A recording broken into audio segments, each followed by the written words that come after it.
Welcome to Reformed Thinking. This is where we take a close look at vital topics, pulling apart articles, research, and timeless ideas to uncover the core nuggets of wisdom for you.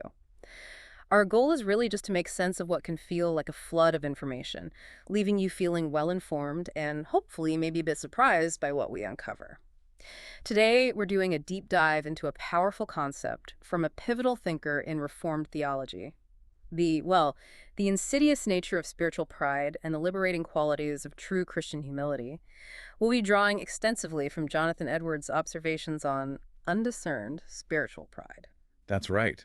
Our aim today is to illuminate this often hidden enemy of the soul and show how its opposite, humility, clears the path for genuine growth in faith and relationships.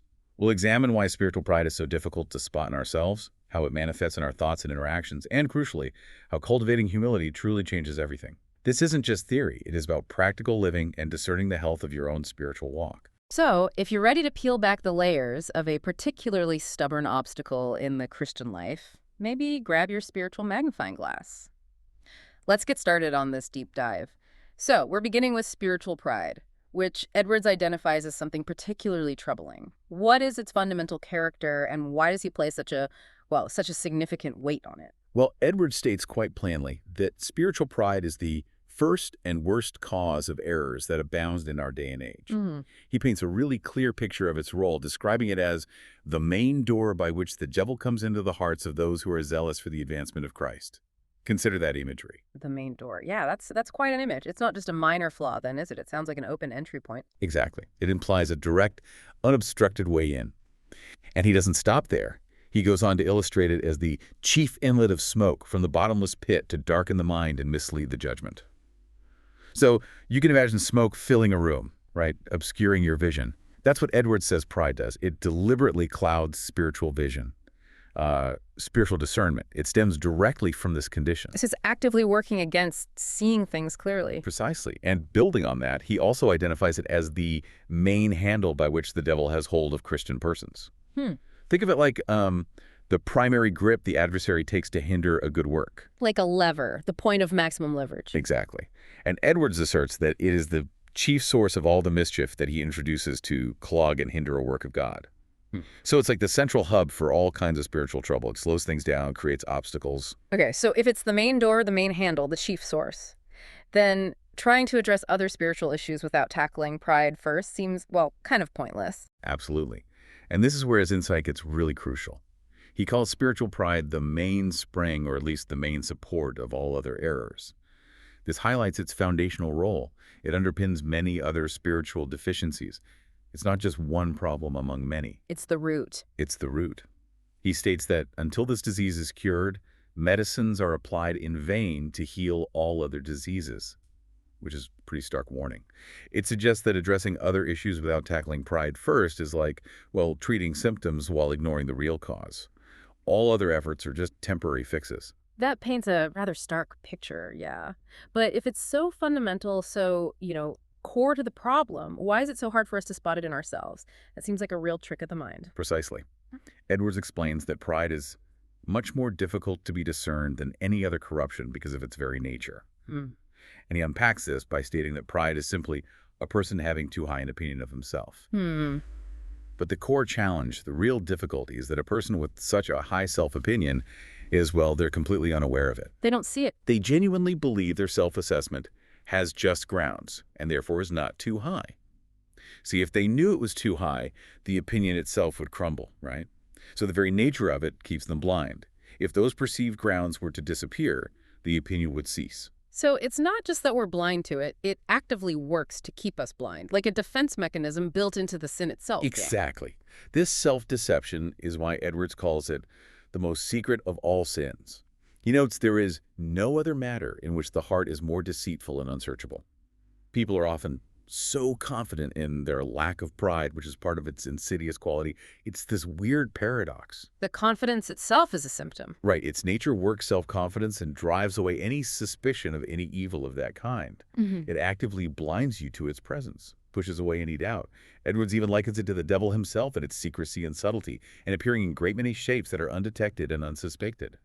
It can masquerade under various guises, So it's not always obvious, like boasting. It can be subtle. Very subtle.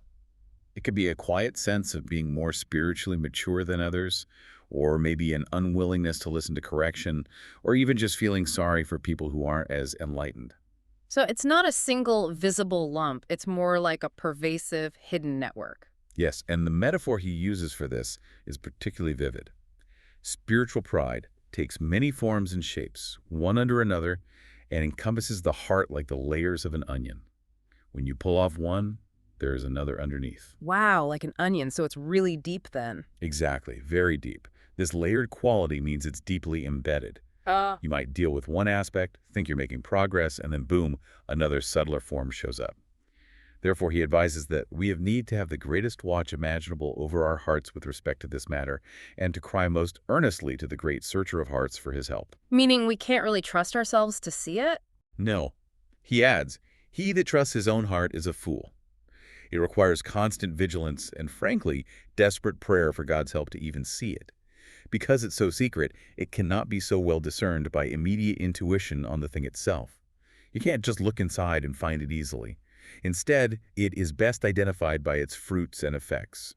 You see it in how you act, how you react, how you talk about others. Okay, that makes sense. But it sounds like a particularly potent snare, especially for those who are genuinely dedicated to their faith.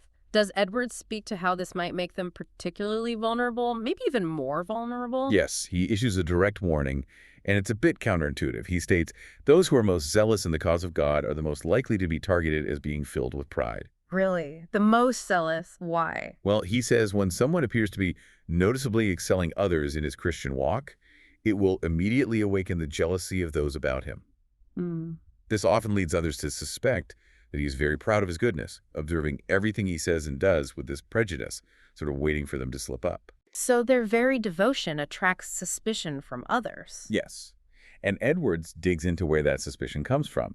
He says these negative thoughts are easily entertained by those who are themselves cold and dead, especially those who have never had any experience of the power of godliness on their own hearts. Mm. He attributes this to nothing less than a secret hostility against essential and fervent holiness. It's like they can't understand it, so they assume it must be rooted in something bad, like pride. Wow. A hostility to holiness itself. Yeah. But then Edwards adds a crucial caution for the zealous Christian on the receiving end of this. He warns them to take heed that this does not prove a snare to him, meaning don't let the unfair accusations blind you. Don't let the devil use the unfairness to blind your eyes from beholding the true nature of your heart and cause you to think that because he is charged with pride wrongfully and with an unkind spirit, that such charges are not sometimes valid. So even if the accusation is delivered badly or comes from jealousy, there might still be some truth to it. Exactly. It doesn't automatically mean you're free from pride just because the accuser has bad motives. You still need to examine yourself honestly. And Edwards underscores its tenacity, calling pride the worst part of the body of sin and death, the first sin that ever entered into the universe, and the last that is rooted out. It is God's most stubborn enemy. The last sin rooted out, that says a lot about how deep it goes. It really does. It's a lifelong battle. Okay, so we've looked at this secret adversary, spiritual pride. Now let's pivot to its counterpoint, its opposite. Edwards paints this picture of Christian humility not just as a nice idea, but as the essential virtue, the true antidote. Right. So if pride blinds and hinders, basically trips us up, how does humility clear the way? How does it actually assist a Christian? What does it do? Humility functions in several key ways to sort of free the individual from pride's snares and allow for genuine spiritual flourishing. First, it brings openness to instruction. The humble person is like a little child who easily receives instruction. Like a child. Okay. Yeah, it's a striking contrast to the proud person who thinks they are full of light already and feels that he does not need instruction, so he is ready to ignore the offer of it. The proud person resists new ideas or correction because they think they've already got it figured out. Whereas the humble person is teachable. Exactly. A humble person is cautious in his estimate of himself, sensitive as to how liable he is to go astray, and most ready to check into the matter if it is suggested that they are going astray. This receptivity is just vital for ongoing learning and redirection. It keeps you growing instead of getting stuck. Makes sense. What else? Secondly, humility provides clarity of perception. Edwards states, humility clears the eye to look at things as they truly are. It removes the biases and the self-deception that pride introduces, allowing for an unclouded view of reality and truth. Pride distorts everything, right? Yeah, makes you see yourself better than you are, others worse. Right. But humility prepares the mind for divine light without darkness. This means genuine spiritual insight becomes accessible. The humble heart is actually equipped to receive God's truth without distortion. It's like removing spiritual cataracts. Okay, so teachability and clear vision. What's next? Third, and this is really critical, it offers protection from the devil's grasp. Edwards puts it plainly, nothing sets a Christian so much out of the devil's reach than humility. If pride is the main door, like we said, then humility is basically the lock on that door. It secures the entrance. Exactly. When we walk in humility, we become far less susceptible to the deceiver's schemes because his primary weapon, our inflated self-view, has been disarmed. We're less likely to fall for temptations that play on our self-importance. That's a powerful idea, protection. Fourth, it brings divine guidance. Citing Psalm 25.9, Edwards notes, "He leads the humble in justice, and he teaches the humble his way." This demonstrates that God himself actively guides and instructs the humble heart. It suggests a personal, intimate guidance from God. So God actively walks with the humble. That's the idea. In contrast to the confusion pride causes, humility opens the door for God to lead you. Finally, and significantly, humility is the foundation for correcting other issues.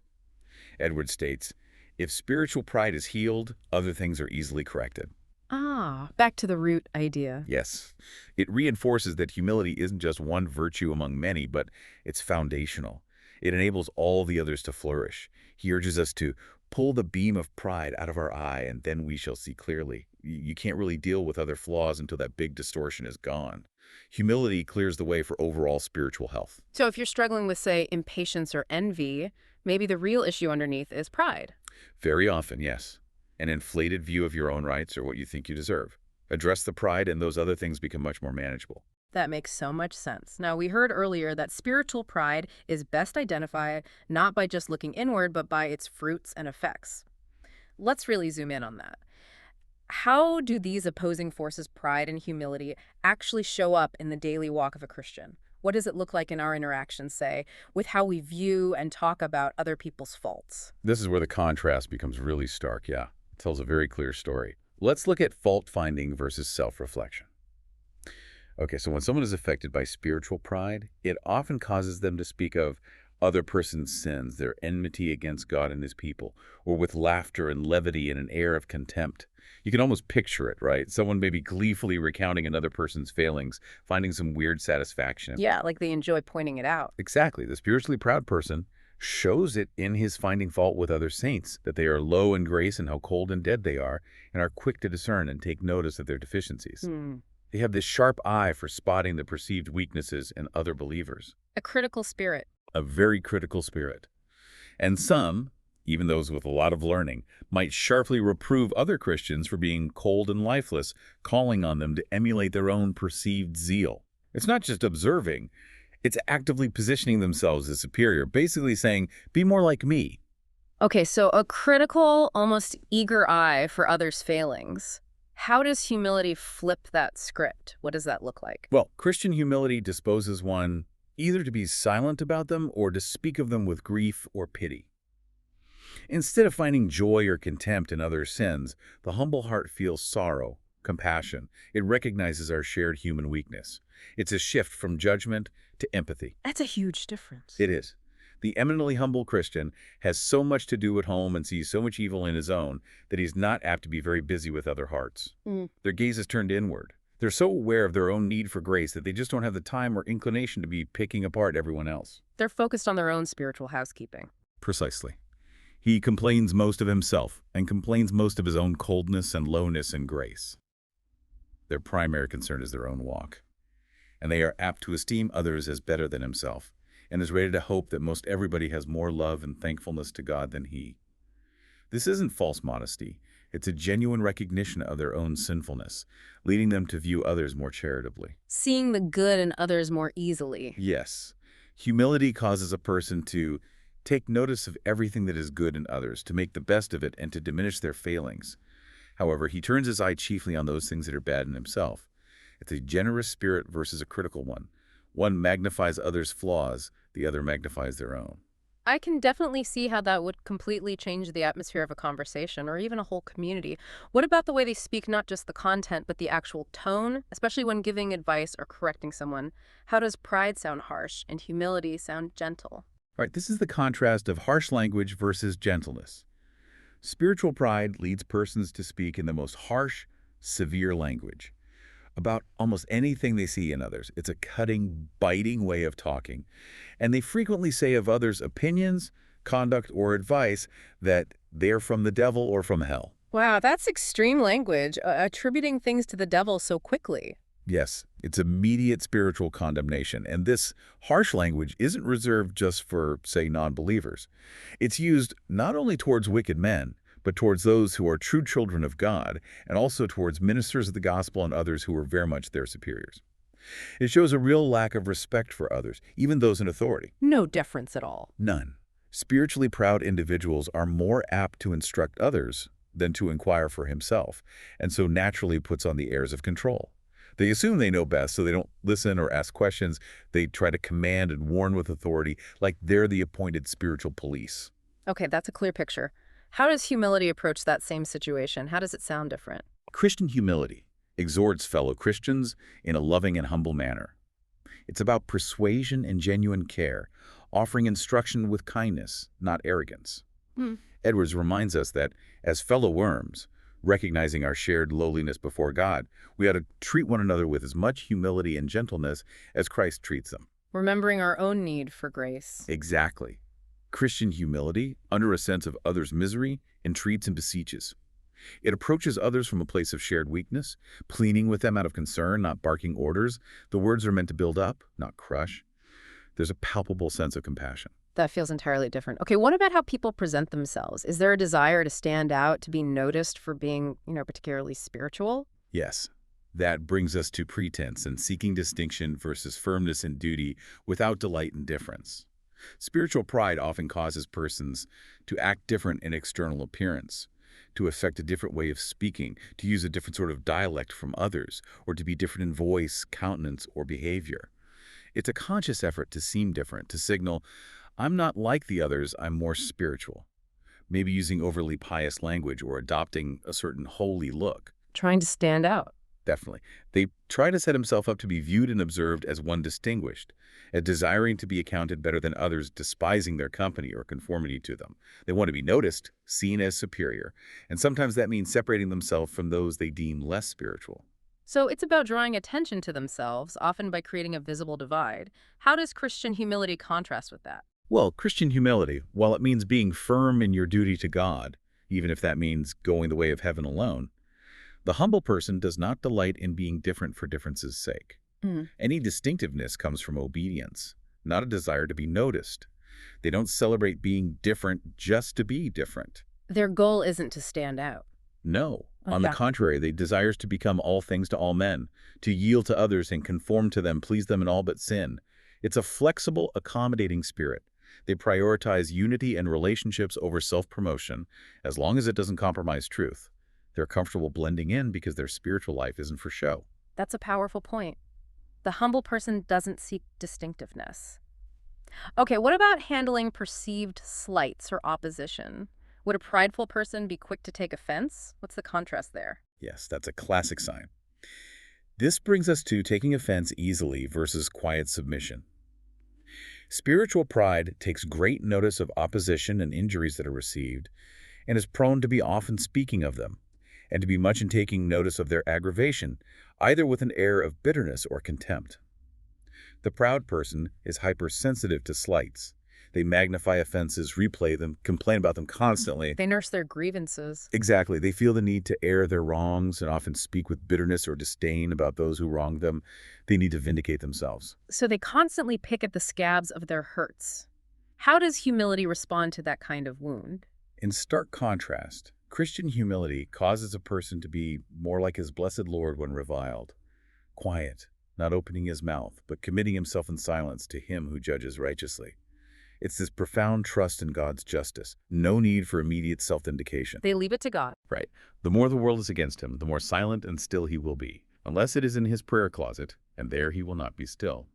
Their response is directed toward God in prayer, not outward in complaint or retaliation. They find peace in God, not in winning arguments or getting even. That's a truly challenging ideal.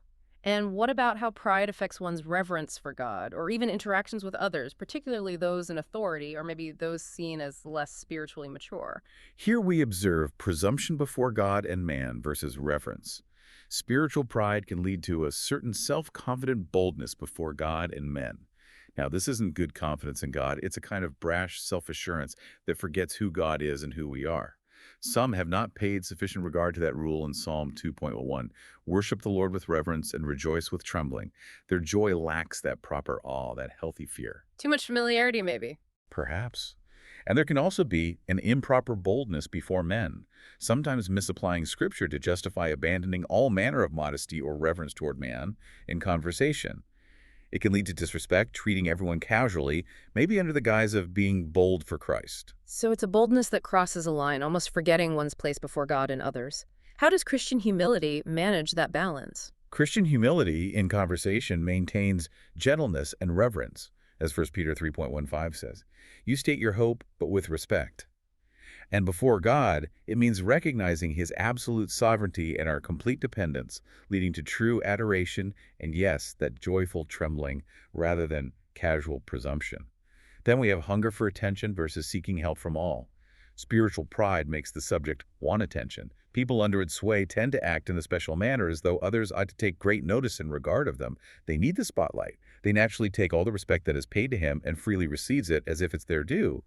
They expect it. And get upset if they don't get it. Exactly. They take much notice if a person fails to do so, and to have an ill opinion of those who do not give him that which he feels he deserves. And remember, one under this sway is more apt to instruct others than to inquire for himself. They're always the teacher, never the student. The spiritually proud person thinks everybody needs his help. So a posture that always gives, never receives, believing they're the expert everyone needs. How does humility transform that? Christian humility fosters a radically different approach. The eminently humble Christian thinks he needs help from everybody.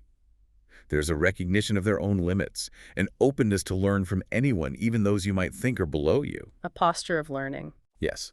And Christian humility, under a sense of others' misery, entreats and beseeches.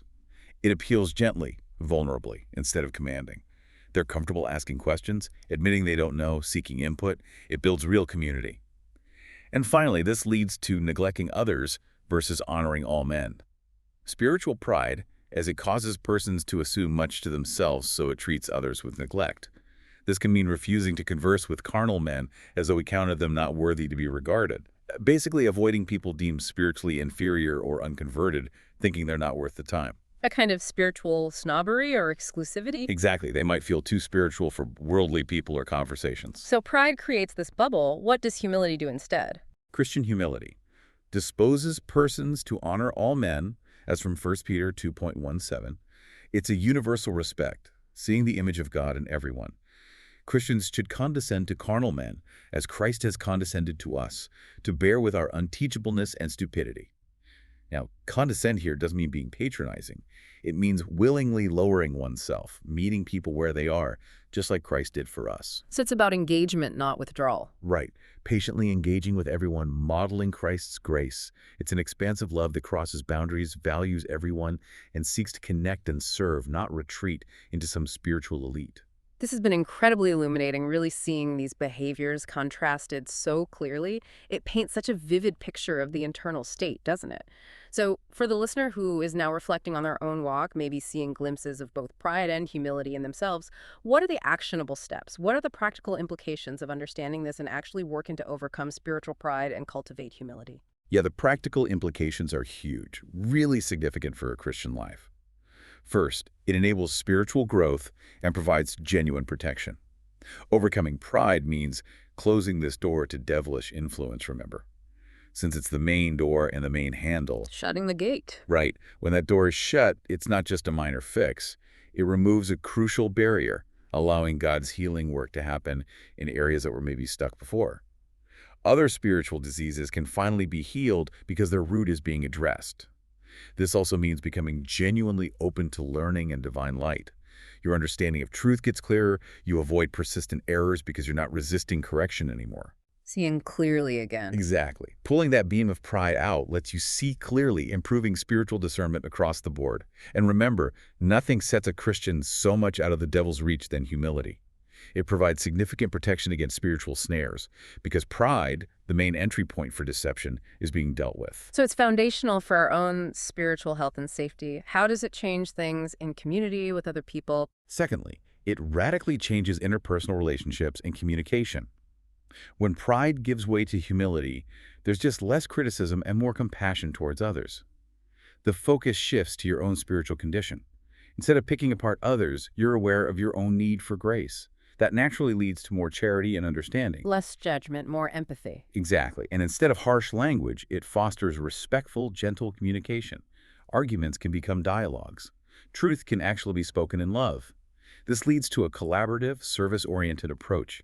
You start honoring others rather than trying to control things. You value every voice. Building unity instead of division. Right. It fosters authentic living, avoids self-exaltation, promotes unity, and when opposition comes, humility responds with patience, trust in God, no bitterness. It brings an inner peace, even when things outside are tough. Okay, and what about the impact on our inner life, our personal walk with God? Thirdly, it deepens personal piety and self-awareness. Overcoming pride results in much greater self-awareness of your own failings and a humble assessment of yourself, not comparing yourself favorably to others. It means a more honest look at your own heart, which is essential for genuine repentance. Seeing yourself as you really are. Yes, and it encourages authentic worship with reverence and trembling. That self-confident boldness before God gets replaced by proper awe. Worship becomes less about us, more about Him. It also frees you from needing external validation. You find contentment without having to be the center of attention. That's incredibly liberating. Freedom from needing applause. Totally. And it encourages compassion and willingness to engage with all people, regardless of their spiritual state. It means really condescending in the right way, meeting people where they are, like Christ did for us. It breaks down those spiritual bubbles. It sounds like the overall message from Edwards is that this isn't just about tweaking a few habits, it's about reorienting the very core of our spiritual selves. A complete internal overhaul, almost. What would Edwards say are the practical disciplines or the ongoing work needed to actually cultivate this humility? That's a great question. Given pride's secret nature, Edwards would definitely emphasize this is a lifelong discipline, not a one-and-done thing. First, he'd call for constant, vigilant self-suspicion. Not paranoia, but a healthy skepticism about our own motives, knowing how deceitful the heart is. It means actively questioning ourselves, especially when we feel that little surge of self-satisfaction or when we're quick to judge. Ask, okay, wait, is pride creeping in here? Being watchful for the subtle signs. Exactly. Second, he stresses fervent, specific prayer for divine insight. Since we can't see it ourselves, we desperately need God's help. His advice to cry most earnestly to the great searcher of hearts is practical. We need to specifically ask God to reveal hidden pride, expose its layers, and give us the grace to deal with it. Only His Spirit can shine that light. We need His help to see it. Absolutely. Third, Edwards would urge us to embrace and welcome reproof and criticism. Remember, even wrongful charges don't mean we shouldn't examine ourselves. This means training ourselves to actually listen to feedback, even if it stings, and ask, could God be showing me something here? Being open to learning from anyone. Even when it's hard to hear. Especially them. Fourth, we cultivate humility by meditating deeply on God's absolute sovereignty and grace. The more we grasp God's majesty and His unmerited favor, the smaller our own self-importance becomes. It properly aligns us. When we see that any good in us is pure gift, pride just doesn't have room to breathe. It shifts our focus upward. Focusing on God, not ourselves. Right. And finally, it involves practicing active self-denial and service to others. Humility isn't just internal. It shows up in action. Intentionally putting others first, serving quietly, embracing small tasks. These things chip away at self-exaltation. Choosing to condescend rightly, engaging with everyone, prioritizing others' needs. It's practicing Christ's humility daily. So it sounds like the overall message from Edwards is really that this isn't just about tweaking a few habits, but about reorienting the very core of our spiritual selves. It's a radical call for internal realignment. Precisely. Edwards frames spiritual pride as God's most stubborn enemy. The first sin in, the last sin out. So healing it is paramount. It requires constant vigilance, readiness to be self-suspicious, and fervent prayer. Cultivating genuine humility is the path to spiritual clarity, authentic connection with God, and healthy, loving relationships. It really is the key that unlocks genuine growth. Hashtag Outron. What a deep dive into the nature of spiritual pride and the liberating qualities of humility. From understanding its subtle deceptions to recognizing its fruits in our own lives, Edward's insights offer a potent challenge and a clear path forward for anyone seeking to walk more closely with God. This idea of humility as the foundation for all other spiritual healing really gives us so much to consider, doesn't it? Indeed. It calls us to look inward with earnestness and to look upward for divine assistance. This deep dive has shown us that true spiritual advancement begins not with outward show or assumed wisdom, but really with a humble heart, a heart that's open to God's gracious leading and, a readiness to see ourselves as we truly are. It's a reminder that often the most powerful growth comes from letting go of what we think we are and embracing who God says we can be through His grace. We hope this deep dive into Edward's undiscerned spiritual pride has offered you not just information, but maybe something to chew on, something that might help you assess your own heart and walk today. How might cultivating a truly humble posture redefine your perception of yourself, of others, and even of God's ways in your everyday life? That's definitely a thought to carry with you.